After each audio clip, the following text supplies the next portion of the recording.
The story starts in a magical world where 9 races live side by side, including the beast folk, dwarves, oni folk, demon kin, elves, dark elves, dragonutes, centaurs, and lastly humans, one of whom is a rookie adventurer named Light. Driven by the hope of lifting his family out of hardship, our hero says goodbye to his village and embarks on a quest in pursuit of power and prosperity. When he finally reaches the Grand City, he's hit with the harsh reality of discrimination as people sneer at him just for being human. Still determined, he walks into the guild to register as an adventurer and is assigned an F rank since it's his first day. The receptionist asks if he has a special skill, and Light's face lights up as he proudly says yes, it's something called unlimited gocha. Curious, the girl asks him to explain it since she's never heard of such a thing before, but Light insists it'll be easier to show her in action. He pulls out his gocha device and presses it, creating a card right before her eyes. Beaming with pride, Light explains that whatever's on the card can be summoned, but his excitement dies fast when he realizes the first card's just a damn bent fork. Embarrassed, he laughs it off, saying it's just a failure and tries again. But instead of something useful, out pops even more worthless crap, like a rotten apple and a piece of moldy bread. He insists it doesn't usually suck this bad, but she's already over it and just hands him his F rank card without another word. Still fired up, Light rushes to take his first quest. The receptionist points him toward the bulletin board, but the problem is that he can't read. In this world, that's not unusual since most humans barely know their letters. Thankfully, she helps him out and picks a few beginner jobs for him. They're all low paying, but Light doesn't care because he's ready to work his ass off. And by the end of the day, he's completely drained. He's done several jobs back to back, and all that effort barely got him enough for a single night at an inn. Still, he tries to stay positive, saying that if his gocha can spit out something edible, he'll manage just fine. Then out of nowhere, a group of beast folk thugs bump into him and start yelling like it's his fault for dirtying their clothes. Before he can explain, they snatch every coin he has, claiming it'll cover the laundry bill. Light pleads for them to give it back because without it, he won't even have a bed for the night, but they don't give a shit. One of them kicks him to the ground, telling him to go sleep in a pigsty, and they walk off laughing. The people around don't even lift a finger to help. Instead, they sneer and call him nothing more than worthless human garbage. Right then, a young woman lifts him up, yet Light notices she's an elf and he's taken aback. He frantically apologizes for making contact with her, but the woman reassures Light that she will not harm him. Light cannot grasp why an elf would show kindness to a human like him, and the woman even embraces him. Spectators are appalled to witness an elf merely touch a human, and Light is completely stunned. This elf girl soiled her knees just to hold him, so he questions if he's dreaming. The woman assures him that he's not, and the rest of her companions introduce themselves. They state that they are members of the Concord of Tribes. It's the title of their group that represents all 9 races created by the divinity. The beast folk names himself Garu, and the elf is Sasha. There is also Diablo the demon kin, Oboro the oni folk, and Drago the dragonute. Then comes Nano the dwarf, Sion the dark elf, and Santoru the centaur. That makes 8 members, so the party reveals that all they need now is a human to complete the set. Light is left speechless, so they clarify that their aim as a group is an honorable one. They want to wipe out racism in the world and build a future where every race stands on equal ground. And they want him to be part of it, but Light cannot believe what he's hearing. So the group's leader steps forward and promises that they mean every word. And just like that, Light agrees to join them, heart full and eyes shining. Some time later, Light finds himself under attack by enormous serpents, and he has to be saved by Drago. Another creature almost creeps up on him, but Sasha is there to kill it. She cautions Light to be more cautious and reminds him that they're in the largest and harshest dungeon in the world, called the Abyss. If anything strikes him here, he will bite the dust immediately. Light apologizes, so Sasha explains that she's simply worried about him, and she examines him to ensure he isn't hurt. They've been traveling together for a while now, and the rest of the group starts teasing Sasha, calling her out for always babying him. They joke that she just can't help herself, that the second she's near Light, her face turns red and all her tough talk melts away. Sasha tries to say that she only does not want their group's reputation damaged by losing a member, but the others are not convinced. Light is feeling quite useless at this point, but Drago tells him not to be concerned. He says that he enjoys the tea that Light prepares for them, so he's already contributing enough. Light feels relieved hearing this, and the group continues their journey through the abyss. They reach an area with only a single way out, and Drago decides that this is the ideal place. Light thinks that it must be time for a rest, so he cheerfully tells everyone that he will prepare his well-known tea for them to enjoy. He says that it will just take a moment, but Drago immediately cuts him off and announces that Light is expelled from the party. Light cannot speak, so Drago repeats himself. Light remains completely confused, so Garu simply tells him that he's being thrown out of the group. Everyone's attitude has completely shifted as they all become harsh, and Garu says that he's worthless to them now. Even Sasha calls him a foolish child and says that he always irritated her. They even wonder aloud if his incompetence comes from a lack of brain cells or if it's simply a human trait. They all drop their act and reveal that they despise human trash like him. Light desperately hopes that it's a joke, but they tell him that they didn't come all the way into the abyss for some prank. Light points out that they were all so kind to him before, but they admit that it was all fake, as they needed him in their group. It makes no sense to him, so Drago explains that the entire setup was because of Light's ability. This only confuses Light more because his unlimited Goka has always seemed worthless. Drago says that their leaders have been monitoring Light because of his odd ability, suspecting that he might be something called a maestro. The only reason they brought him into the Concord of Tribes was to watch him closely. Light argues that his unlimited Goka is a useless ability because it only produces piles of junk, but that does not matter to them. They already know his power is worthless, and his stats are even worse. That is why the leaders have decided that Light is not the maestro, which means he's nothing but dead weight now.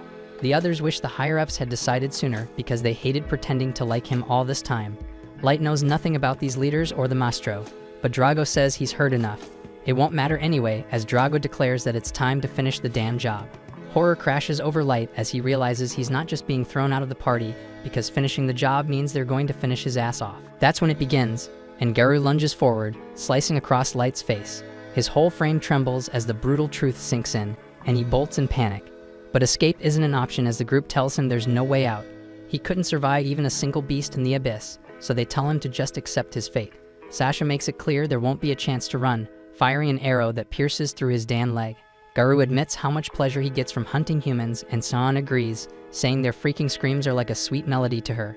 Garou doesn't stop there, and he kicks the shit out of Light. Drago tells him to cut it off, but Garou is eager to keep going, so Sasha reminds him they have to stick to the script. Their excuse is going to be that a monster from the abyss killed Light, so they can't leave behind wounds that say otherwise. Garou steps up to deliver the final blow, telling Light he's been a fun target to beat on, so the end won't be quick. Light crawls desperately across the ground, questioning how it all came to this shit. His hopelessness explodes, and he shouts that he doesn't want to die, accidentally activating a teleport trap. Drago yells at Garou not to let the damn rat slip away, but it's already too late. A few seconds later, Light finds himself elsewhere in the dungeon. But the change in scenery brings no comfort. His injuries are severe, and he knows the moment one of the creatures here finds him, he's done. All he can think about is his family, wondering what led to this. The others had treated him kindly, and he thought they were becoming like comrades after everything they'd shared. But reality is cruel, and the friendship was fake, and they took joy in breaking him. They were thrilled at the thought of watching him die, and they planned to do it with smirks on their faces. Light's heartbreak quickly burns into fury, and he now despises every single one of them, so he promises to wipe them out. That fury lights a fire in him, and his thirst for vengeance refuses to let him fall here. He swears they'll pay, and he'll tear them all to pieces and take his sweet revenge. But things only get worse as a creature shows up, and Light's eyes go wide as he sees its level 1000. That shouldn't exist because beasts like that belong in nets. That's when Light realizes the terrifying truth that he's been warped to the very bottom of the abyss itself. There's no freaking chance of escape as the monster closes in, but Light refuses to perish before claiming his vengeance. All Light has to even attempt to resist is his unlimited Gocha, so he activates it. Light triggers his unlimited Goka again and again, silently begging for a miracle. He will not surrender because he must destroy those who betrayed him at any price and return to the family he treasures. And by fortune, Light's persistence succeeds, and his Gocha blazes with dazzling brilliance like never before. The monster strikes, but it's already too late as Light's Gocha produces a new card. A voice proclaims that nothing shall harm its master, and a maiden manifests, completely obliterating the level 1000 creature. This mighty girl clears the wreckage she caused, and astonishingly, kneels before Light. She heals him and quickly apologizes for doing so without asking his permission first, saying it would be shameful if his handsome features and fair pearl skin were marred by such dreadful injuries. Light is amazed to hear her speak this way about him, and even more shocked to realize that she has healed every wound. The girl asks him to grace her with his name in his fine voice, so Light tells her who he is. The girl calls him Master Light and announces that she will devote her existence to serving him. It is the maid's oath of honor, and she vows her total loyalty to him without hesitation. Naturally, Light wants to know who this mysterious girl is, so she introduces herself as Mai, the ever-seeking maid, and her level is 9999. What stuns Light most isn't her power, it's that she's a super ultra rare card pulled from his supposedly useless unlimited Gocha. But Mai goes on and on about her undying devotion, even saying she would follow him beyond death itself. Still overwhelmed, Light tries to explain that his unlimited Gocha isn't anything special. There's just no way someone like her could have been summoned from such a useless skill. Mai kindly asks permission to inspect his Goka using her appraisal ability, saying she'll only do so with his consent because it's the proper way for a servant to act, and Light agrees. As soon as she examines it, Mai is amazed. She reveals that Light's abilities are buried beneath a powerful concealment barrier known as Conceal, and no one below her level would ever be able to uncover it. Then she tells him that his unlimited Goka is anything but trash.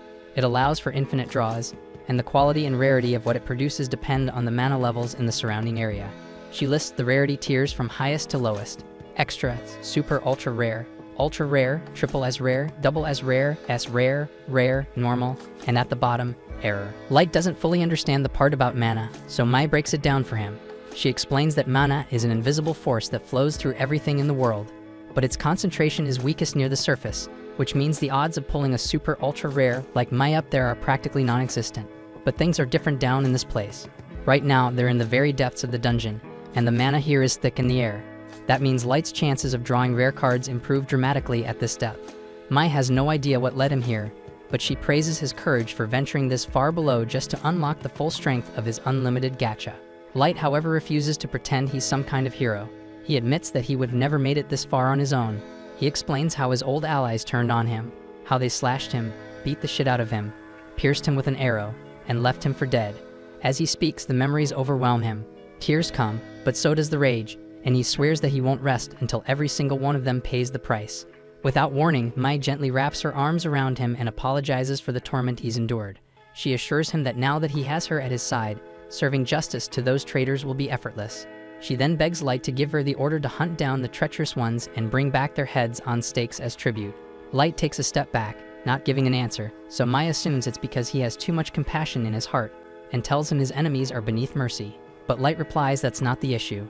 He trusted them and got tricked. He was beaten nearly to death and thrown to the bottom of this cursed place. And the real problem wasn't them, it was his own weakness, and that's why he's decided that he must grow stronger. He admits it might be impossible for a weak human like him, but he desires vengeance by his own hand. He then wonders aloud if Mai thinks he's being foolish, but she says she would never think that of him. Instead, she declares that his desire is hers, and if his goal is personal vengeance, then it's her duty to see it through. She says that she believes in what he can become more than anything in the world, so Light thanks her for her unwavering loyalty. With their resolve now aligned, Light rolls his unlimited Gocha once more in the depths of the abyss, vowing to master his ability to build a kingdom powerful enough to clear the way toward his vengeance. After 3 years, we see that Light has built a massive empire right in the depths of the abyss. Surrounded by his loyal maids, he stands at the center, his calm voice filled with praise as he tells them they've done excellent work once again. In perfect harmony, they bow and express their gratitude toward their adored Master Light. Every one of them seems completely captivated by him, whispering that being near him feels like the luckiest thing that's ever happened in their lives. One overly devoted maid even gushes that she'd give anything just to sniff his feet. Their obsession quickly grows absurd, and Mai, visibly irritated, requests permission to put them back in line.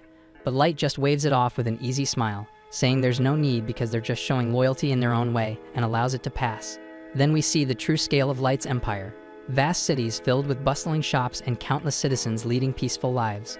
Wherever he walks, people greet him warmly, calling out to Master Light and offering him their finest dishes. Even those who are running low on supplies approach him without fear, knowing their leader is kind and fair. Light reassures them that he'll alert the administration to fix any shortages, and Mai immediately takes charge, insisting on resolving every issue at once to ensure no one doubts the Empire's stability. Light observes that the population has grown enormously over the past 3 years, and he realizes he might need to overhaul the entire governing structure soon. His next concern is the status of his elite warriors, each one a summon from level 9999 super ultra rare cards. Mai reports that they're all currently out on missions. Oyuki, for instance, is mapping the outer perimeter of the Abyss, a region crawling with dangerous creatures. But Light isn't worried because he's confident that a genius beast tamer like her can handle anything out there.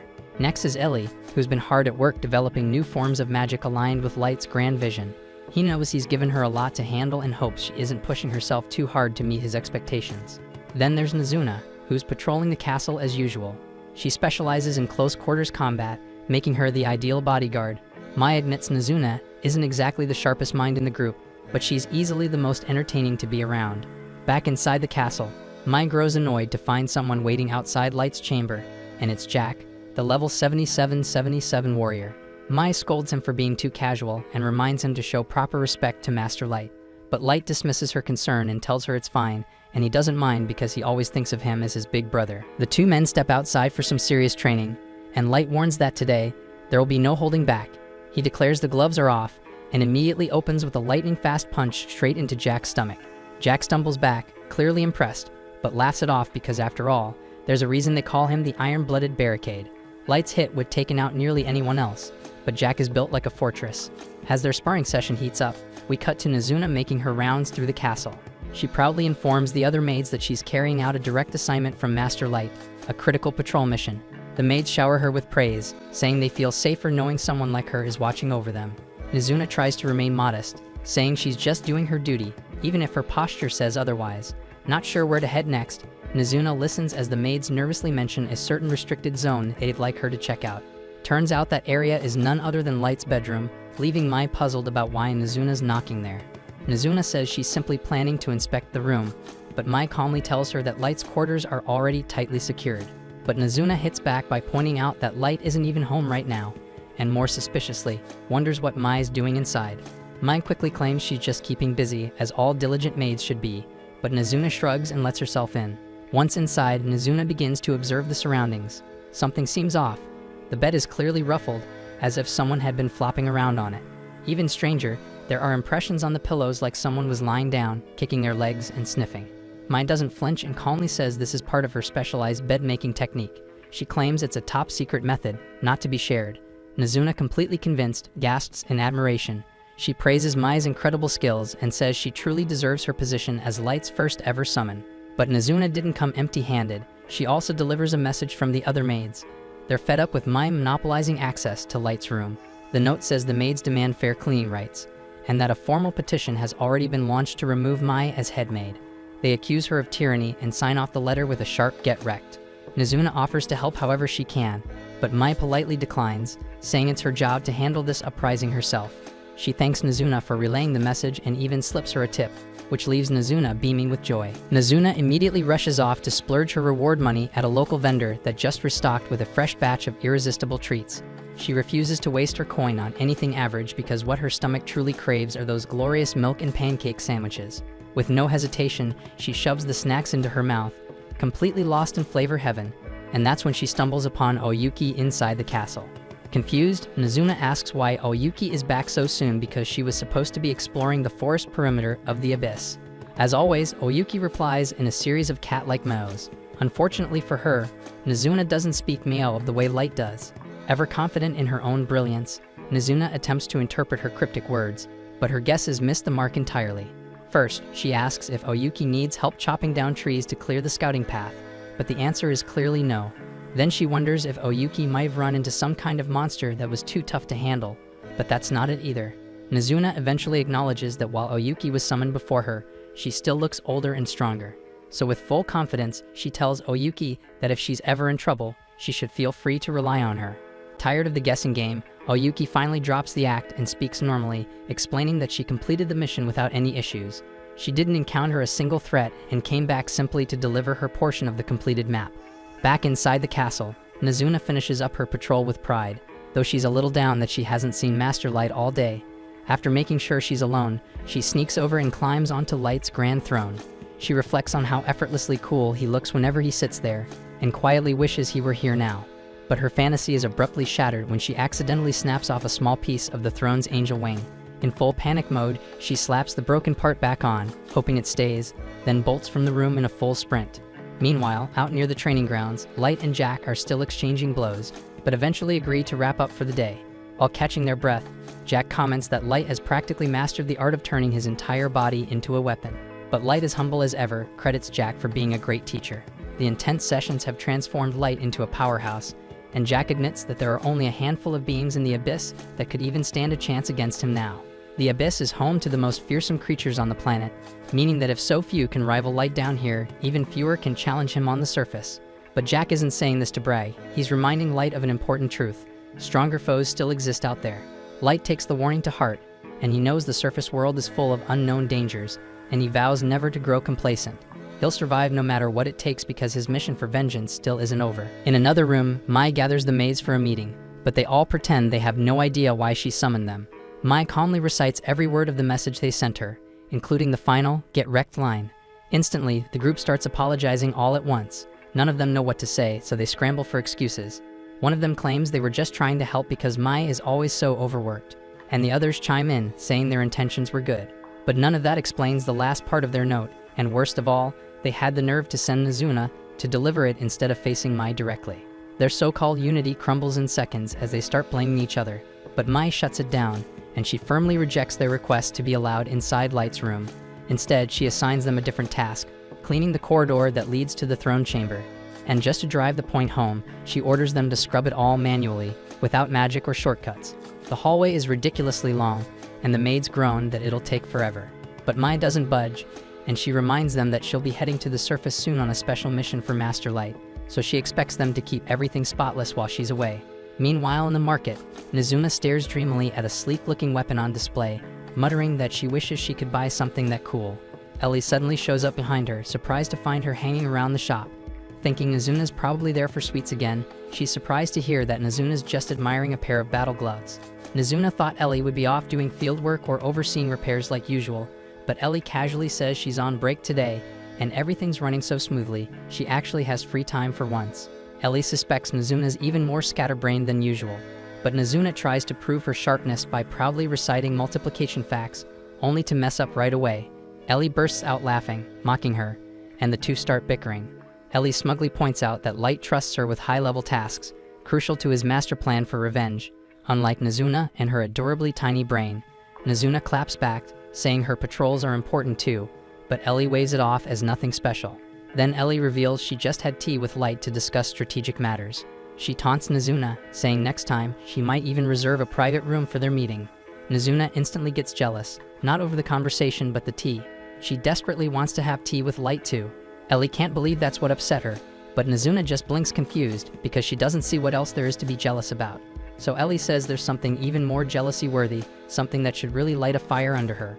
But Nizuna misreads the moment entirely, and she assumes Ellie's talking about magic and immediately offers her support, thinking Ellie might be worried about not being able to fight without spells one day, and she promises to protect her if that ever happens. Left speechless, Ellie just sighs and says sure, she'll take her up on it. Nizuna skips off, happy as ever, ready to resume her patrol. Ellie watches her go, thinking to herself that there really is no one else quite like Nizuna. Elsewhere in the castle, the four maids gripe about how they ended up in trouble despite having what they believe was a perfectly valid complaint about their supervisor. The problem is that she is the supervisor, and Mai is practically untouchable. Powerless to act against her, they all sulk, dreaming about how nice it would have been to be the ones cleaning Master Light's room. The conversation quickly derails as one of them says she'd bury her entire face in his bedsheets just to catch his scent. As usual, the girl who always takes things too far goes way over the edge, saying she wants to lick every utensil he's ever used. The others immediately call her a freaking freak, but after a moment of hesitation, they all sheepishly admit they'd probably do the same. Their thoughts wander to Mai's seniority because after all, she was the very first one Light summoned. It wasn't until 3 months later that Oyuki appeared, and they can't stop imagining what might have happened between Light and Mai during that time, and their imaginations spiral out of control. Light is pure, innocent, and sometimes completely clueless, and the idea of a young boy and girl being alone together in a death trap of a dungeon makes them sick with envy. They feel so jealous, they wish they could channel that emotion into an actual curse to put on Mai. They try, but all freeze in horror when Mai suddenly appears behind them. They had all assumed she'd already left for her surface mission, but apparently not. Mai tells them she caught wind of them chanting die repeatedly and has come for an explanation. Instantly, the girls change their tone, pretending to be nothing but loyal underlings, but Mai isn't fooled in the slightest. Eventually they confess, admitting their envy got the better of them. What they really resent is the fact that Mai got to spend so much one-on-one time with Light. Mai tells them she has no obligation to share what happened during those 3 months, but since she's feeling charitable, she'll humor them. She reveals that during that time, Light didn't spend a single moment doing anything remotely romantic or questionable. He buried himself in study, devouring every book he could find and practicing martial arts non-stop, because he was entirely consumed by his goal of growing stronger. As for all the depraved fantasies the maids cooked up, none of them came even remotely true. Mai admits that lately she had been feeling like she might have been too strict, that maybe her leadership had been a little unreasonable. She was even considering lightening their workload, but now after hearing what they were plotting, she realizes she was way too lenient. Not only will they be scrubbing the hallways by hand, but she's adding the throne room to their task list as well. The girls groan in despair, realizing that will take an eternity, But Mai coldly remarks that, given how much time they spent bad-mouthing her, they clearly have plenty to spare. Her tone shifts from casual to commanding as she tells them to acknowledge the order immediately. The maids have no choice but to salute and get to work, grumbling as they go. But just as they begin cleaning, disaster strikes. The broken angel wing on Light's throne, previously reattached in a panic by Nazuna, snaps off and hits the floor. Inside her room, Nazuna stretches out with a sigh of relief, proud to have completed another day of keeping the peace. Still, there's a lingering disappointment in her chest because she didn't get to see Light at all. More than anything, she wishes he'd finally give her the order she's been waiting for. She wants to be sent to the surface, so she can destroy everyone who dared to betray him. She eventually calmed down, hoping she could see him the next morning, and fell asleep with that wish in her heart. The following day, Light steps outside the castle and finds the usual scene, Ellie and Nazuna locked in another argument. Nazuna lights up the moment she spots him, thrilled that her wish came true and she gets to see Master Light again. As always, Light can't help but treat Oyuki like a cat, and the other girls quickly become jealous of the attention. But the peaceful moment is shattered when a familiar beast shows up, one that looks exactly like the hellhound Light first faced when he fell into the abyss. Even now, Light feels his body tense up at the sight of it, haunted by the fear from that day. But things were different now because he had powerful warriors by his side, and they were ready to fight without hesitation. Nazuna drops her usual airheaded tone, filled with rage that a lowly training mutt would dare show its face in front of Light. Ellie's furious too, ready to punish the creature for its arrogance. Oyuki is equally disgusted, just the hound's presence is disturbing Light's peace, and she promises to wipe out their entire breed if needed. They make it clear that they're about to unleash the overwhelming force of their level 99 strength. But before they can make a move, Light gently steps in and tells them it's alright. His voice alone is enough to make them stop instantly. He reassures them that he's fine now. Surprisingly, Light even apologizes to the beast for scaring it. In the back of his mind, he knows that if he ever gave the word, his girls would wipe the hellhounds from existence. Then Light gets to the reason he gathered them. He informs them that Mai has returned, and her mission was a success, which means it's time. Their target has fallen right into the trap, and now they move to phase 2. The girls are a bit annoyed that Mai got to take the lead, but they're just as fired up knowing they're finally moving forward. Light turns and leads them forward, declaring that the first dish of his long-awaited revenge is finally ready to be served. Far away, in the city of Wolves, one of Light's targets, Garou, strolls through the streets. The people cheer for him like he's a hero, blissfully unaware that vengeance is already on its way. The villagers are obsessed with Garou, to the point where one of them even jokes that he should marry his sister. They heap praise on him non-stop, and Garou laps it up without shame. He soaks in the attention, strutting around like a celebrity and telling everyone to clear the way for a legend. Off to the side, a human digs through a pile of trash, and Garou can't stand the sight, so he calls the boy gutter scum, slams him into the ground, and spits right in his face.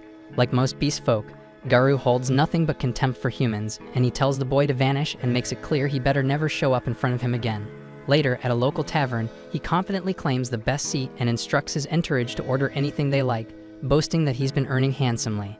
His companions heap praise on him, calling him a symbol of pride for all beast folk, even though he himself once clawed his way up from the filth of the slums. Now he's a leader admired by many. With unfiltered arrogance, he tells them that becoming someone like him isn't something just anyone can do. He's mastered the art of influence, and since beast folk are naturally inclined to follow, all he needs to do is leverage that trait, then life becomes royalty. According to him, the key to success lies in properly categorizing tasks, knowing which ones are worth the investment, and which consume too much effort for too little return in power or profit. One of the less intelligent beast folk brings up an old job Garou took 3 years ago involving the Concord of Tribes, asking whether it had been lucrative. Another companion scolds him for prying, but the wolf-like leader answers calmly, stating that the federation they worked for had bound them by oath, making it impossible to reveal any specific details. He recalls, however, that it was the easiest and most profitable mission he'd ever taken, just eliminate one insignificant, worthless human boy, and now he's both wealthy and respected. Still, something about that portal nags at him. He never discovered where it led, though he highly doubts someone like Light could possibly survive. What intrigues him more is the mysterious Mastro that the Federation was so obsessed with locating. The thought alone sends a chill through him, warning that digging too deep into it might be dangerous. Before he can think further, his thoughts are interrupted by the sudden arrival of a stunning young woman revealed to be Mai, who politely asks if they can speak. She inquires whether he is Garou, the beast folk leader, and he nods after casually sipping from his drink. Mai falsely claims to have served as the maid of Master Light, who she explains hails from an esteemed noble bloodline. Garou is stunned by this revelation and begins to wonder if he had kept Light alive, it would have been more profitable for him. Mai continues her deception, claiming that she has been searching for light for the past 3 years, and that every clue she followed led her to this country, the very place where he was last seen traveling with a new party. Garou casually admits that he was indeed part of that group and confirms that Light had been among them. Mai's eyes glisten as she feigns sorrow, saying she heard rumors that Light perished inside the dungeons and was never seen again. Garou nods solemnly, agreeing that it's true that Light met a tragic end. But Mai gently asks if he could guide her to the site where it happened, explaining that it would bring her comfort to visit the place where Light drew his last breath. Garou responds bluntly, asking what's in it for him. To his surprise, Mai calmly places a small bag on the table, and inside are 3 solid bars of gold. His companions are stunned into silence, their eyes wide, but Garou keeps a straight face as his mind races. He wonders whether this is a setup or if the girl genuinely seeks nothing more than a guide into the depths of the dungeons, but after a moment's thought, he decides to take the deal. In his mind, a fragile human woman poses no threat to someone of his strength, as she couldn't even touch a strand of his fur, let alone harm him. Garou eventually leads her into the dungeons, accompanied by his loyal followers. After several hours of trekking through damp tunnels, he turns to ask if she's holding up. Mai, though visibly drained, offers a faint smile and insists she can continue. Garou smirks inwardly, thinking about how fortune always seems to favor him. He plans to rob her of her gold once they arrive, and then defile her right there, over the grave of the man she mourns. Finally, they reach the cavern where Light had once been abandoned and left to die. Garou gestures ahead, claiming this is the spot where Light met his unfortunate fate. He spins a false tale about a group of monsters ambushing them, saying Light didn't have time to flee, was torn apart, and then triggered a teleportation trap, and was never to be seen again.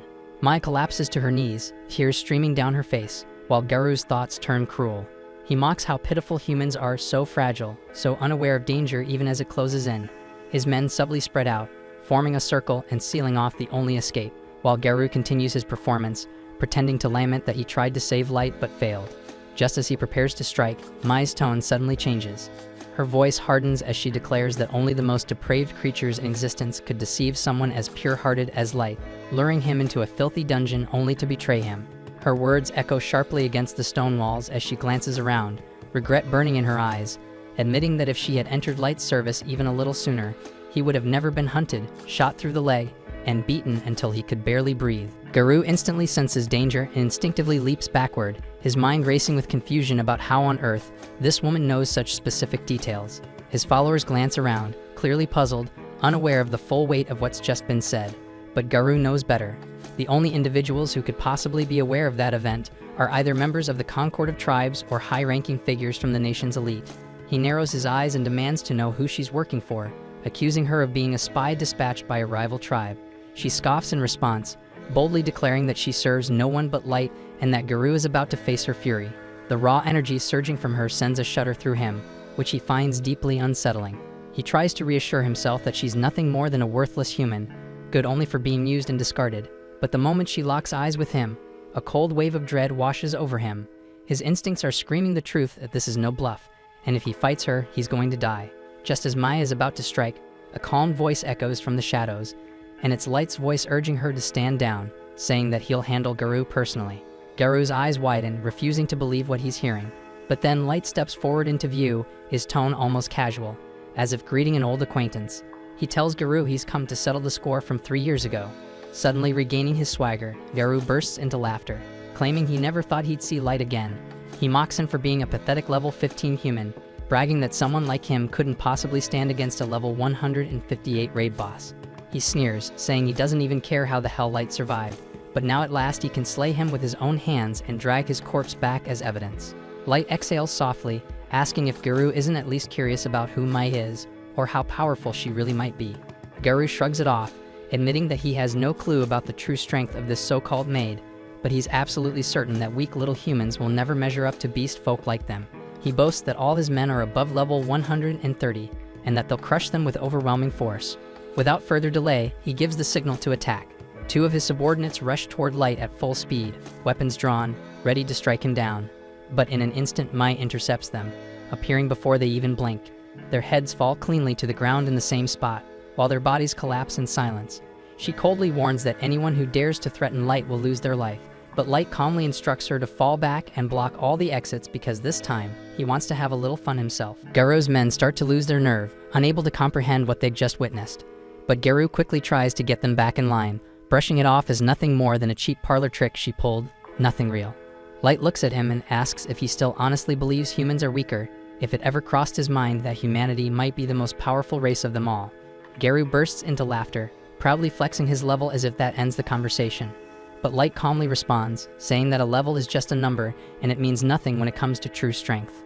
Garou's patience snaps, and with a furious roar, he and all his cronies launch themselves at Light in full force.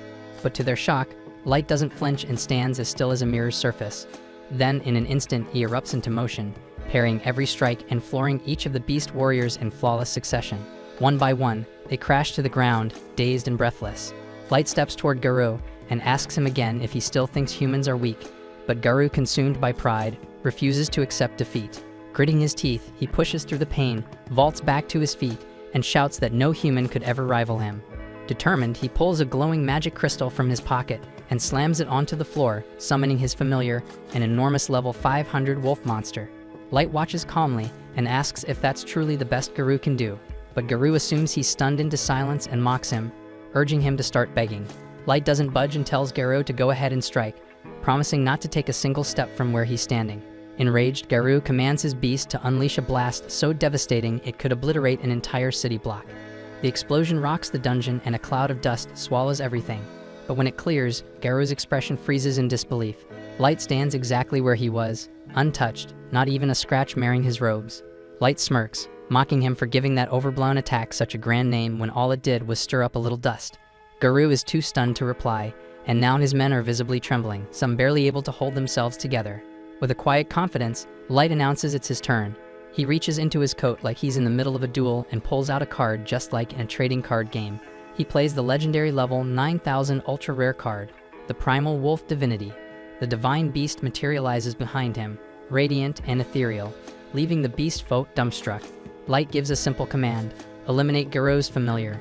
But instead of firing off a dramatic explosion, the divine wolf exhales gently, and that breath alone is enough. Its divine essence freezes Garou's massive wolf solid, and then shatters it into gleaming fragments right in front of its stunned master. Garou stands frozen, mind spiraling, unable to accept that his level 500 monster was destroyed in an instant, without even a real fight. But Light simply shrugs, telling him that he could have crushed the beast himself if he'd really wanted to. Then, as the final blow to Garou's pride, Light reveals his own level maxed out at 9,999. Garou begins to stammer, his whole body trembling as he mutters that this simply can't be real because humans aren't supposed to exceed level 100. And if Light were truly the same human from 3 years ago, he should have aged by now.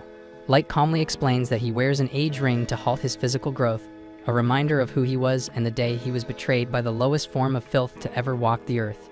At that moment, Garou realizes his fate is sealed. He stands no chance, none at all against the monster that Light has become.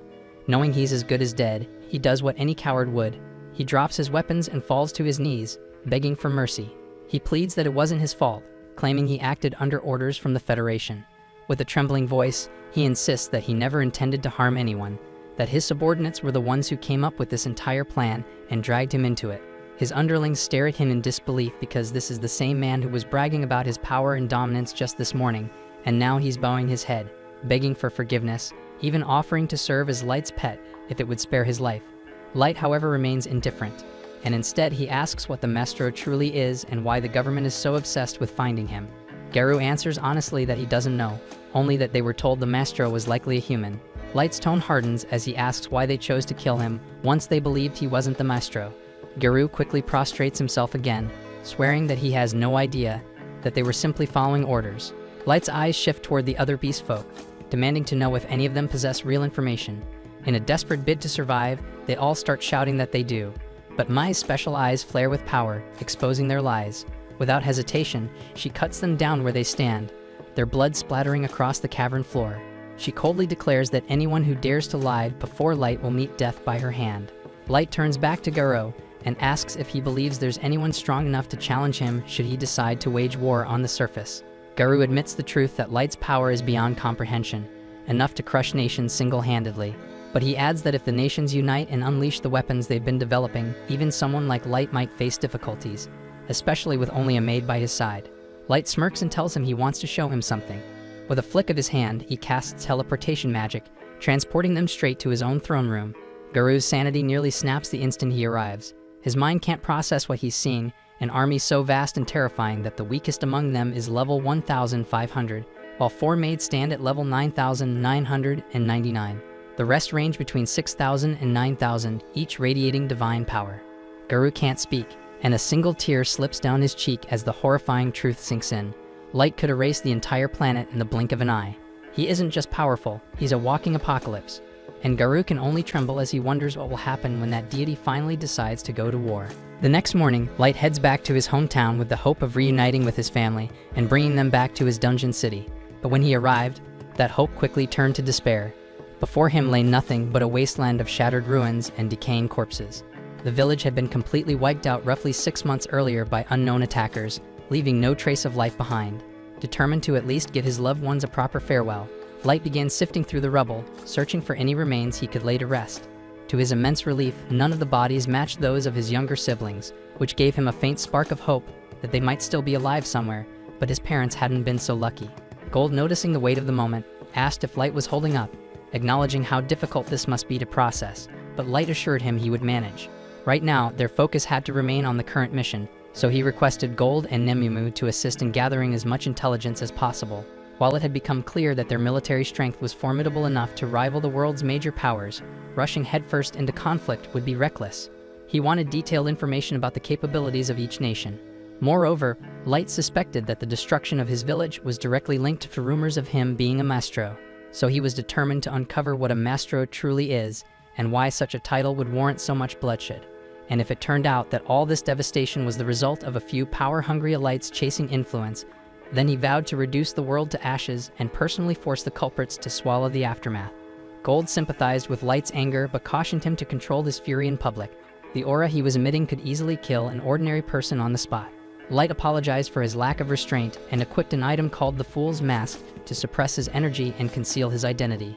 After paying his final respects at his parents' graves and quietly apologizing for not being able to protect them, he and Gold and Nemumu took off, heading toward the city of Dagus. Along the way, Nemumu, curious and slightly unsure, asked what Light intended to do once they arrived. Before Light could answer, Gold advised her to be mindful of how she addresses their lord while they're on the surface. And Light explained that using his real name could alert those affiliated with Concord. So for the time being, he would go by the alias Dark during their mission, and Nemumu nodded in understanding.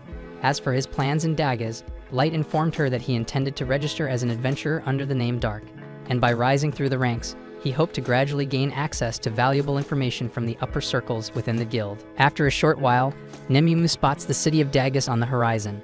Since flying straight in would attract unnecessary attention, Light recommends landing in the forest and making the rest of the journey on foot. Still, with Gold's dazzling suit of armor, they're bound to stand out regardless. As the trio makes their way through the woods, they stumble upon a troubling scene. A human merchant being ambushed by a group of dwarven bandits. Although they would prefer to stay unnoticed until reaching the city, Gold's armor includes embedded sparkle effects that catch the light and, unfortunately, the attention of the thieves. The dwarves then decide to try their luck, robbing him as well, which ends poorly for them, as they are left tied up and humiliated in the middle of the trail. The grateful merchant and his son, overwhelmed with relief, offer Light and his companions a ride to the city as thanks for their timely rescue.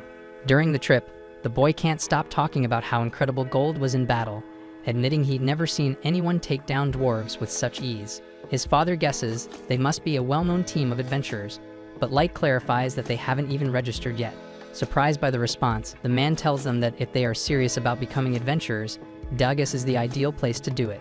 The city boasts one of the largest guilds in the region and sits at the border between the elf, dwarf, and human territories. With a solid population of humans residing there, it's considered one of the more welcoming cities for their kind. He even mentions owning a successful human-run hotel and invites them to stay there if they need lodging. Not long after, they reach the outskirts of Dagas.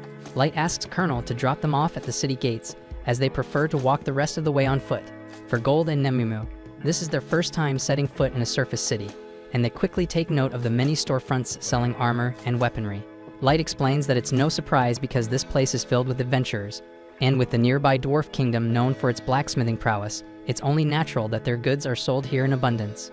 When the group finally arrives at the guild hall, Nemumu observes that humans tend to scatter and avoid eye contact whenever someone from another race passes by. Light interprets this behavior as evidence that humans aren't exactly treated with respect in this city either, even if that discrimination isn't openly acknowledged. Light makes his way to the front desk to register, and as expected, he's required to begin at F rank.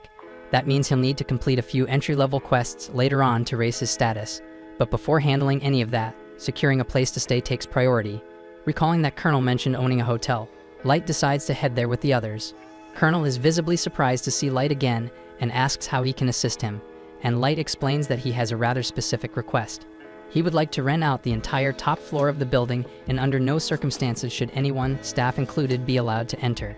To seal the deal, Light drops a heavy bag of gold coins onto the counter. Colonel is left utterly speechless, unsure how to respond.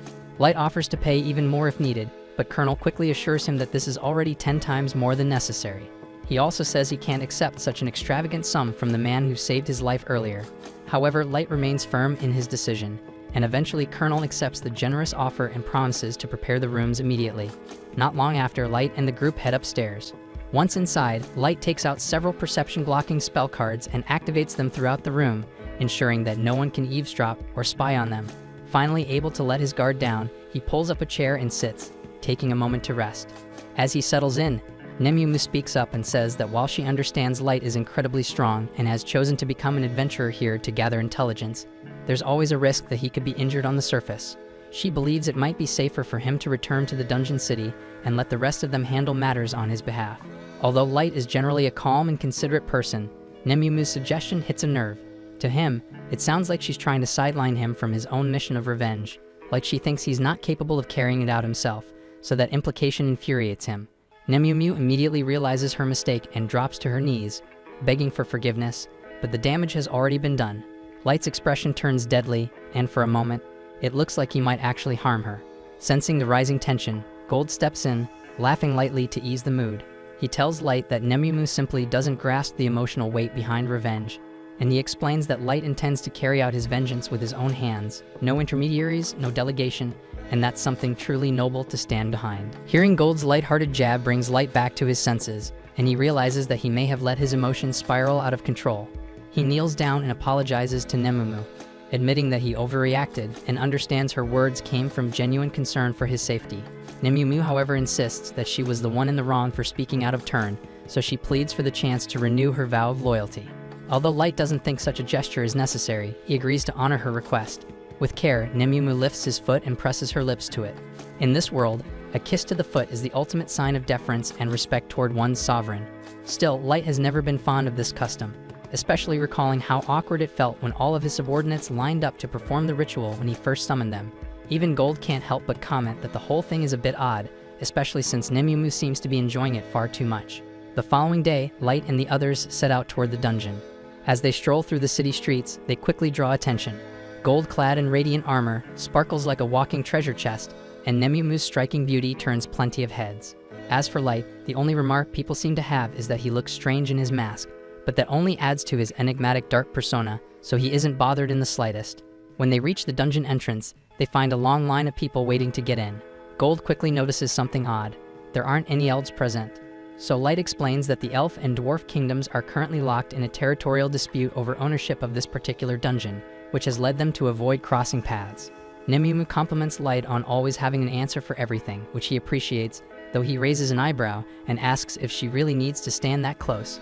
As her melon is pressing hard against the back of his head, she replies with complete seriousness that it's her duty to guard him at all times, and maintaining close proximity is part of that responsibility. Before Light can protest further, he notices a small group of 3 cutting ahead in line.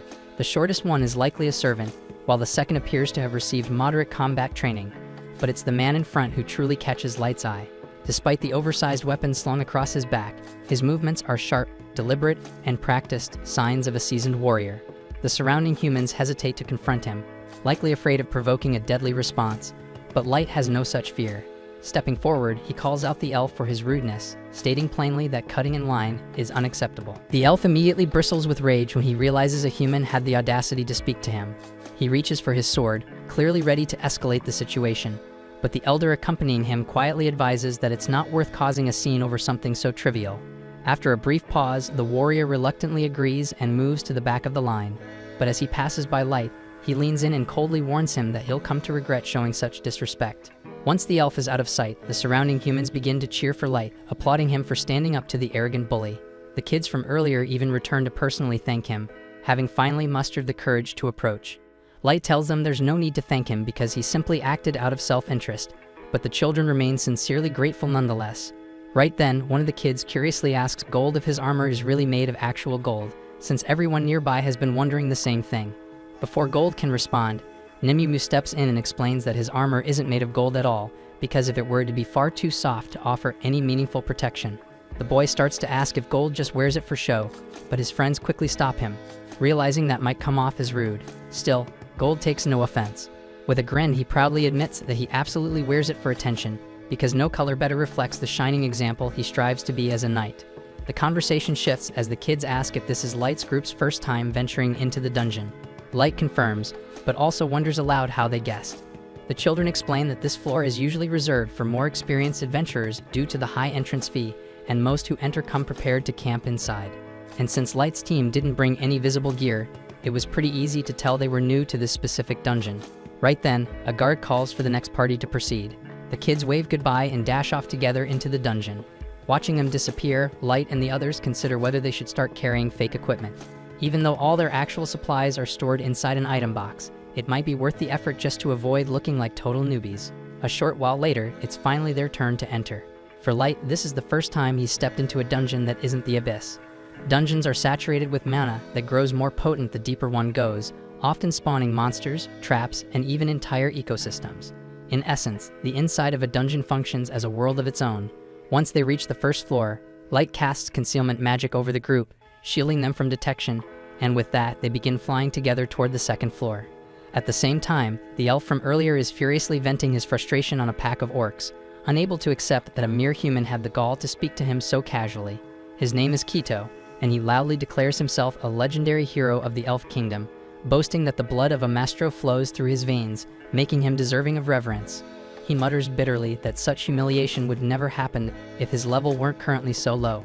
But Yanok, the elder traveling with him, reminds him that a level of 1,500 is already far beyond the standard cap for elves. Still, Keto scoffs at the idea since it's not enough. He needs the kind of overwhelming power that would allow him to erase every last clown who dared mock or look down on him. Yanok, clearly holding on to some resentment of his own, says he understands the sentiment. After all, he was exiled for research no one respected, so if there's any chance to use that very research to help Keto grow stronger, he's all in.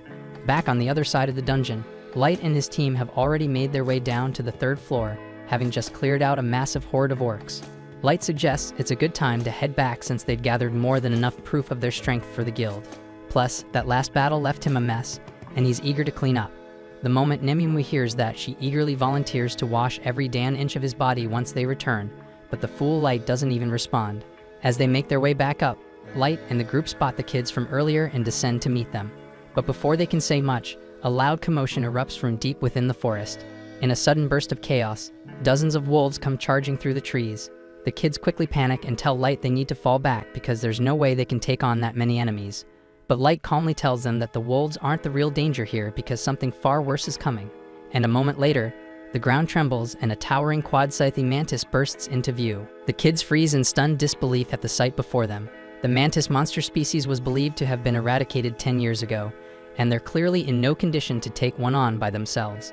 The group's leader quickly tells Mia to use a bit of magic to try and distract the creature, but he already knows that won't be nearly enough. Desperate, he turns to Light and the others, urgently asking for help to throw the beast off long enough for everyone to escape safely. But when Light hears they're planning to retreat, he casually asks if that means they won't mind if he claims the kill himself. The kids look at him like he's insane since a mantis of that size has to be at least level 500. Still, Light calmly assures them there's no reason to panic because he and his companions are more than capable of handling it. Gold then steps forward to land the first strike, but to his surprise, the mantis blocks several of his blows with minimal damage, meaning its claws must be a lot tougher than he expected. Light steps in next and fires a blazing arrow directly at the mantis, but just before it hits, the mantis redirects it and sends it flying back toward him. Watching this unfold, the kids begin to worry that Light and the others might be in serious danger, so they urge Maya to hurry up and cast her spell, but she's too stunned to concentrate because she just witnessed Light unleash a high-grade combat spell without even chanting. and she had no idea that was even possible. Since the rest of the kids aren't familiar with magic, they can't really tell what counts as impressive, so they don't know whether to intervene or stay back. But Gold tells them it's better if they sit this one out, and to top it off, he offers them a brief lesson in what it means to be a true knight. For starters, he explains that a shield isn't just for blocking, and as the mantis lunges at him, he pivots and flawlessly counters the attack, completely destroying one of its claws. He then adds that a knight must never miss an opening, and with the mantis still reeling from the blow, Gold moves behind it and slices off one of its legs. Light follows up with another wave of fire arrows, but this time, when the mantis deflects them, the arrows curve mid-air and strike its back. Light has taken full control of their trajectory, so no matter what the mantis tries, the arrows will find their target every single time. Eventually, the mantis has all of its limbs blown clean off, and realizing it doesn't stand a chance against Light, it turns and makes a desperate dash toward the forest. Light is caught off guard, surprised that the creature is intelligent enough to recognize when it's completely outmatched and attempt to retreat. But he has no intention of letting it escape after everything that just happened, so he quickly casts a massive firewall in its path to block access to the trees, and Mia absolutely loses it. She's never witnessed someone deploy such wide area tactical magic so instantly in her entire life. And with the path forward sealed, the mantis has nowhere left to run, but it still has its wings, so in a last-ditch effort to survive, it launches itself into the air. But before it can flee, Nemumu leaps skyward after it and effortlessly shreds it to bits mid-flight. After she lands, Gold tells her she messed up, which really irritates her since she thought she was doing exactly what Light wanted, destroying the monster. But Gold explains that she also obliterated all the valuable parts, which means there's nothing left to sell once they return to town. Realizing her mistake, Nemumu immediately starts begging Light for forgiveness, but he assures her it's not a big deal. Off to the side, the kids are still frozen in place, unsure if they really just witnessed a human take down a quad-scythe mantis, or if they collectively hallucinated the whole thing. And after a few minutes, as they dig through the remains, they stumble upon the mantis's magic gem. Miraculously, it's still intact, meaning Light can use it as proof of his achievement. But just before he departs, one of the kids approaches him and asks if he's part of a famous adventure party or something, because there's no way someone that powerful is just a rookie. But Light calmly replies that he and his friends are indeed ranked F, leaving the kids even more confused than before. With the battle now over, Mia conjures a ball of water using her magic and offers it to Light so he can rinse off all the mantis goo. He's genuinely touched that she would use her precious mana for his sake, but she insists it's the least she can do. Since the sun is starting to set, the leader invites Light and the others to camp with them for the night, not just because it's dangerous to travel in the dark, but also because Mia is dying to chat about magic with Light. And since there's no real downside to staying, Light agrees. Then, while the group is gathered around sharing a meal, Maya starts bombarding Light with all kinds of questions about his past. But since he obviously can't reveal his real background or future goals, he improvises a story and claims that both of his parents were exceptional mages, which explains why he's able to cast spells without needing incantations. That explanation seems to satisfy Maya, but her brother still doesn't get what's so impressive about it. Hearing him say that, Maya launches into a passionate rant about how insane Light's magic really was. She explains that there are 3 primary classifications of magic. First, there's combat class magic, typically used against individual enemies. Then there's tactical class magic, which can affect a broad area, like the firewall Light cast earlier. And finally, there's strategic class magic, capable of impacting the world on a much larger, even global scale. That includes cataclysmic spells like triggering earthquakes or calling down meteor strikes, which usually require a team of elite mages to pool their mana and recite lengthy incantations in unison to even attempt. While other races can cast powerful magic with relative ease, it's extremely rare for humans to reach that level. That's why Mia was so stunned to see someone like Light pull off a spell of that caliber so effortlessly. Her brother might not understand the mechanics of magic all that well, but from how Mia explained it, he can tell Light is on a completely different level. Still, he tells Mia she deserves credit too, since her abilities were strong enough to earn her a formal recommendation to the Duchy's Magic Academy. That piques Light's interest, so he asks if they mean the academy overseen by the Principality of Nine, the governing body formed by all 9 major races. Mia confirms that's the one, and Gold adds that being recognized by the Principality is no small feat, which makes it clear she's a highly capable mage. Her brother agrees, but says their circumstances made things difficult. Both of their parents passed away during a plague, and without the money to afford academy tuition, they had to form an adventuring party with their childhood friends, Gimra and Wordy, just to survive. Currently, their main objective is to earn enough through dungeon runs to eventually send Maya to that academy. But Mia says she's already happy just being able to travel with the people she cares about, so they don't need to go to extreme lengths for her. her brother promises not to do anything reckless, and watching the two of them talk like that brings back memories for Light, specifically of the moments he used to share with his own younger sister. Right then, Mia and her brother ask Light what inspired him to become an adventurer. So sticking to his cover story, he tells them his parents died in a fire, and he was left with severe burns, prompting him to search for a rare magic potion that could heal his injuries. The story sounds so tragic that everyone falls silent, unsure of how to respond. Sensing the awkward tension, Jimra decides to break it by abruptly asking if Gold and Nemumu are a couple. Nemumu immediately bristles and snaps that she would never, under any circumstances, date someone like Gold. Gold, on the other hand, remains composed and casually replies that he has no interest in dating a woman as immature as Nemumu. While those two go back and forth in their usual bickering, somewhere deeper in the dungeon, Kido is busy slaying orcs to collect the necessary biological samples Yanak needs for his next experiment, an attempt to bypass the level caps placed on every race. Now that they've gathered enough magical material, Yanak says the only thing left is a human test subject, and Kido already knows exactly who he wants for that role. Time passes and Light stops by the guild to exchange his most recent batch of magic stones. A crowd quickly gathers around him, amazed by the sheer volume of gems he managed to bring back. Ever since Light and his team took down the Quad-Scythe Mantis, their reputation in the city has skyrocketed, and people have started referring to their group as Black Motley. Even the receptionists, who used to ignore them, have begun treating them with far more respect, and Light is genuinely pleased by all the attention, since that kind of recognition was part of his goal from the beginning. As he and the team are walking toward the dungeon, a man suddenly calls out to him from the road. Nemumu instantly goes on guard, but the man quickly assures them he means no harm. He introduces himself as Savelin, and the guy next to him is Gilbert. They explain that they heard Light's party not only defeated a Quad-Scythe Mantis, but also made it to the 5th floor of the dungeon, and when they spotted him passing by, they just had to say something. At that moment, the rest of Savelin and Gilbert's party shows up, reminding them it's time to enter the dungeon, so they say goodbye to Light and head inside. Watching them go, Light finds it nice to see he's inspiring hope among the other humans in town.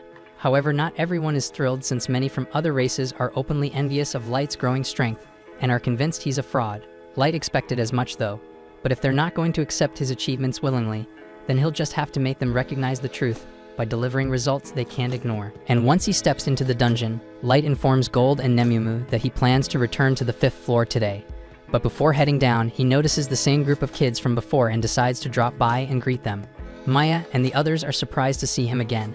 It's been a while since they last crossed paths, but Mia's brother says it's actually great timing because Mia had been wanting to give something to Light. Maya seems a little shy at first, but she eventually hands Light a small clamshell container filled with ointment she made herself. She recalls him saying that he suffered severe burns across his body, so she created it to help ease some of the pain. Light is genuinely touched by the kind gesture, though it does make him feel a bit guilty for lying to her about the burns. Wanting to return the kindness, he pulls out one of his own items to give to Mia as a gift. It's a bracelet, and a beautiful one at that, so Mia hesitates, unsure if she should accept something that looks so valuable. But Light assures her that her gift truly meant a lot to him, and he wants her to have the bracelet as a token of appreciation. Maya lights up and promises to treasure it forever. However, after Light and his group head off, Amumi asks if he's really okay with giving away an ESA-class item so casually. That bracelet was a wishing bracelet, capable of creating a small miracle depending on the wearer's intent, so Light thought it would be the perfect gift for someone like Maya. A short while later, they arrive on the 5th floor, which is completely blanketed in snow. This actually works to their advantage, as the snow provides excellent cover. Light assigns Gold and Nemumu the task of hunting Yetis while he's away, then activates a teleportation item that whisks him back to his throne room within the dungeon city. Once there, he sits down with a warm cup of tea and checks in with his team on the progress of their revenge operations. Ellie reports that preparations are almost complete, and they'll be ready to move to the next stage very soon. Light is pleased with the update and tells Ellie she's free to use whatever resources she needs to keep things running smoothly. In the meantime, he asks Mai to continue overseeing matters in the Abyss and instructs Oyuki to remain focused on scouting through the ancient forest. Right then, Nizuma asks if there's anything he'd like her to handle in the meantime. Light isn't quite sure how to respond, since Mizuna's only real strength lies in monster combat, so she's not exactly useful outside of that. Still, not wanting her to feel left out, he tells her to remain on standby and protect the city in case a dangerous enemy shows up. That's more than enough for her, so she proudly declares that no one will get past her while she's on watch. Light smiles to himself, looking forward to the day his plan finally unfolds, and he wants to relish every second of the look of pure misery on Sasha's face when he stands in front of her. Elsewhere in the dungeon, Gilbert and Savelin had made camp, and were standing watch while their party members rested. At one point, Suvelin needed to relieve himself, so he stepped briefly into the woods, but when he returned, what he saw was horrifying. Gilbert's severed head lay on the ground, with Kido standing calmly over the corpse. Their two sleeping companions had already been silently executed, and Kido makes it clear this massacre isn't personal.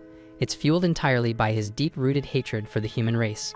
Blinded by rage, Suvelin wants to strike back, but he knows full well he's outmatched, so thinking quickly, he throws down a smoke bomb and bolts, determined to escape and alert the guild about what happened. He feels confident about his chances. After all, most magic is useless unless the caster can see their target. But just when he thinks he's gotten away, something strikes him hard in the back. Looking up through the haze, he sees Kido effortlessly flying toward him on a magical hoverboard. Moments later, Suvelin is knocked unconscious by Yanok, who berates Kido for killing all the humans despite being crystal clear about needing them alive. But Kido doesn't see what the big deal is because, in his eyes, killing a few worthless humans shouldn't matter, especially since Yanok never cared about them in the first place. But Yanok is running out of time and viable test subjects, and his research is still unstable, so he points out that Suvelin will likely die from side effects long before the formula is perfected, so they'll need to hunt down more human lab rats and fast. After some time on the surface, we see Nemumu is in the middle of a tense back and forth with the guild receptionist trying to push for Light's promotion. While the receptionist is well aware of how strong Light really is, she points out that they already bent the rules once to promote him from F rank to D rank recently, and not enough time has passed for them to justify another exception. That said, she adds that if Light pulls off something truly outstanding again, the guild will have no choice but to advance his rank, so Light decides that he's going to make it happen. Later that day at the inn, we see him holding a poster about an unknown killer targeting adventurers, so he figures that taking down this murderer should count as a major achievement, and he sets his sights on hunting him down. The problem is he doesn't have a single clue to start with, which makes things tricky. Gold throws out the idea of using his Gokcha ability to draw a card that might help track the killer, but Light explains the cards are totally random, and the odds of pulling a tracking one are insanely low. Hearing that, Nemumu wonders if they should head back into the abyss to bring someone more skilled at tracking. While it's not a bad idea, the trip would take too much time, and Light doesn't want to waste a second when people's lives are at stake. The killer seems to be going after humans specifically, and he refuses to let that slide. Right then, the three of them sense a spatial distortion tearing open inside the room. Something's definitely about to arrive, so they immediately drop into formation and get ready for combat. But instead of a threat, Light is stunned to see Maya tumble out of the portal unconscious. He rushes forward and catches her, only to watch the miracle bracelet he gave her snap in half. He doesn't know what she just went through, but whatever it was, it clearly wasn't good, so he carries her gently to bed, hearing her mutter fragments in her sleep, saying she needs to warn him about something important. Light then casts a healing spell on her to speed up her recovery, but she's still too weak to speak.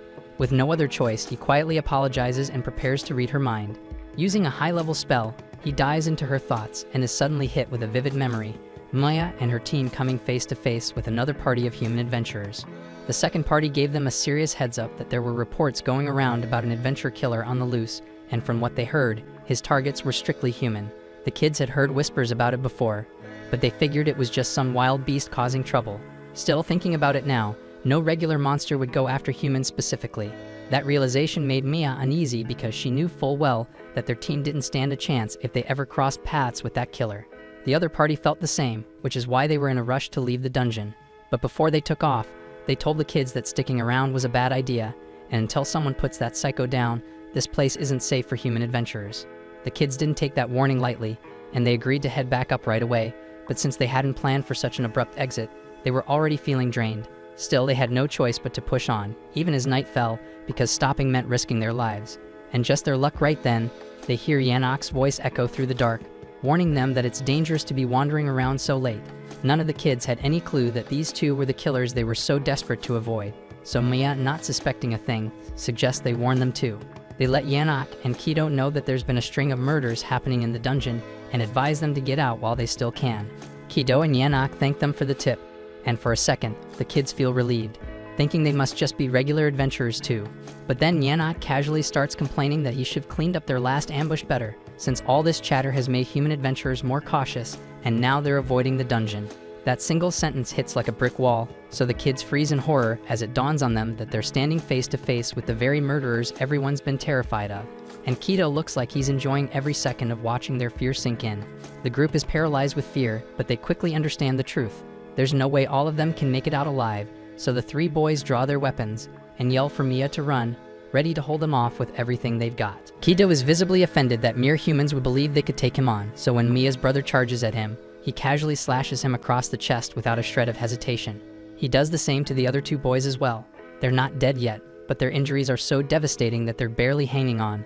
Still, they force themselves upright again and shout at Mia to run, choosing to throw themselves at Kido one last time.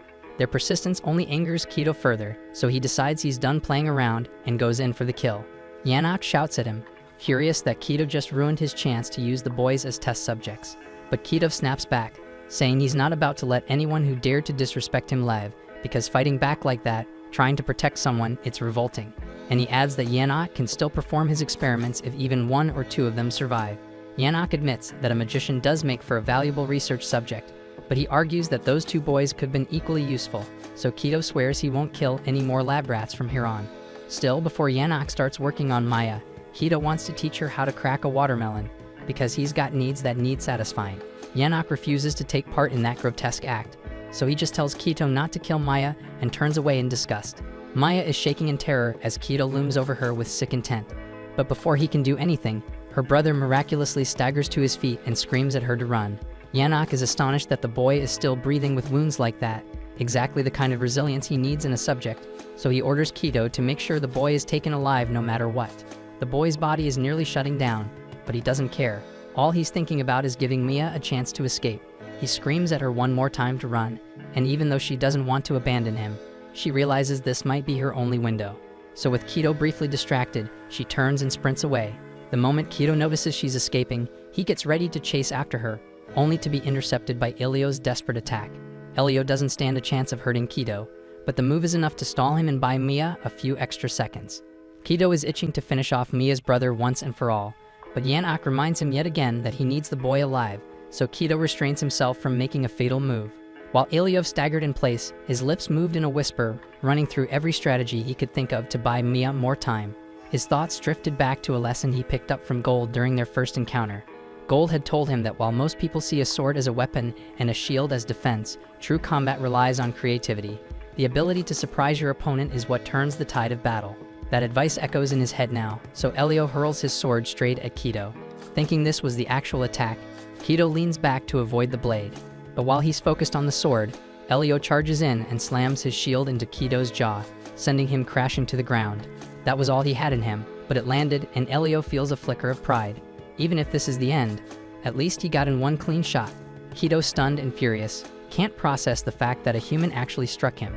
Enraged and humiliated, he ignores Yanok's command to keep Elio alive and fires a spear of light straight through his stomach with his sword. But somehow Elio doesn't die right away, but Kido has no plans to end things quickly because he wants to make him suffer for daring to touch his precious face. Yanok cuts in, warning him not to waste any more time because if Mia escapes and word gets out, their entire operation will be exposed. Kido's still fuming, but he gets the point. And with a scowl, he turns and takes off after her. Maya had been running flat out, heart pounding in her chest. Just as the dungeon's exit comes into view, 3 glowing swords shoot down in front of her, blocking the path. She freezes in place, eyes wide because she hadn't expected Kido to catch up so fast. But he's wielding Grandius, the Phantasma-class weapon once held by the Elven Queendom, a legendary blade that lets its user spawn and control endless blades of light. He tells her it's pointless to run. As long as he's using Grandius, she won't get far, but Mia refuses to surrender. Gritting her teeth, she chants a quick spell and hurls a spray of sharp icicles toward Kido, just enough to obscure his view. And then she turns and dashes into the forest, using the momentary distraction to vanish into the trees. But after a few more minutes of running, Kido catches up to her again and knocks her to the ground. He sneers and tells her she should feel honored to be sacrificed for the rise of a future legendary hero like himself. But Mia screams back that he doesn't deserve that title one bit. She says a real legendary hero isn't just strong, but also compassionate like light. But Kido, on the other hand, is just a pathetic coward who gets off on pushing around people weaker than him. That hits a nerve, so her words drag up memories Kido would rather forget. How the other elves used to laugh at him, call him a useless bully who only picks fights with those who can't fight back.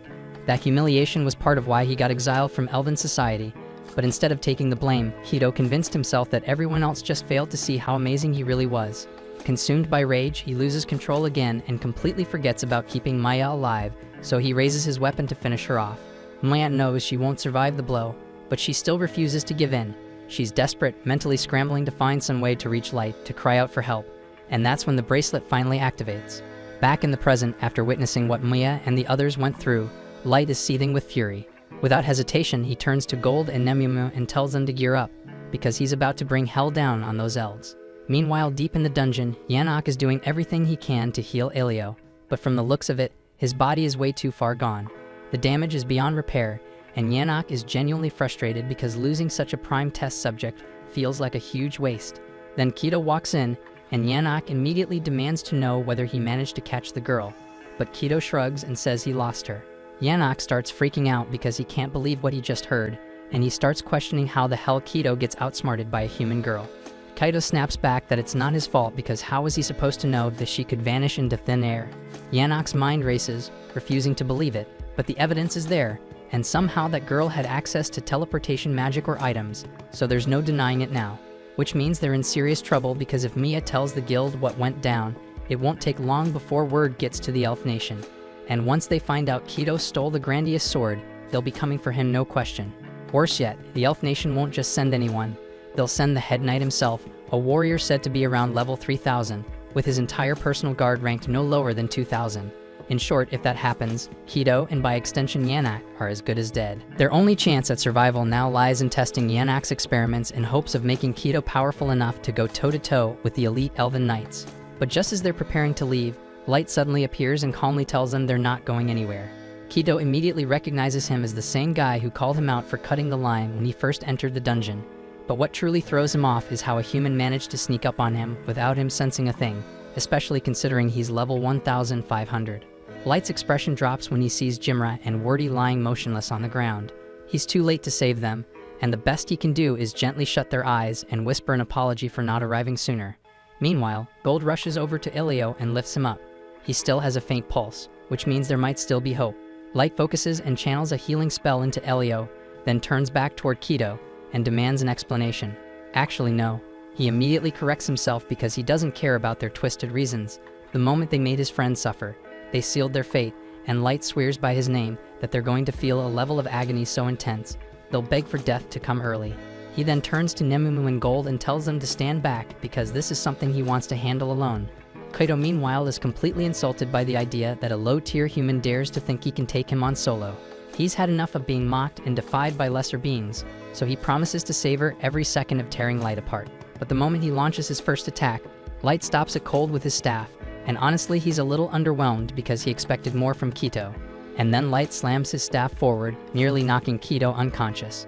Driven mad, Kido goes all in and activates the full power of his sword, unleashing wave after wave of radiant blades aimed straight at Light. But even as dozens of glowing blades fly toward him, some even slicing through parts of his cloak, so Light calmly responds with a burst of ice magic, freezing and deflecting every last attack with ease. Kido's face twists in disbelief, and he stomps and rages like a child throwing a tantrum, unable to comprehend how a mere human could be outperforming him. He starts ranting about how, with the ancient sword of Maestro in his hands, this should be impossible. Light at first wasn't even listening, but the second Kido mentions Maestro, his expression sharpens. That's the exact kind of clue he's been searching for, so he presses Kido, asking how he knows about the Maestros. So Kido laughs and says of course he knows, because he was born with the blood of a Maestro in his veins. Thanks for watching. If you enjoyed the recap and are excited for the next episode, make sure to like, subscribe, and hit that notification bell so you don't miss our daily recaps.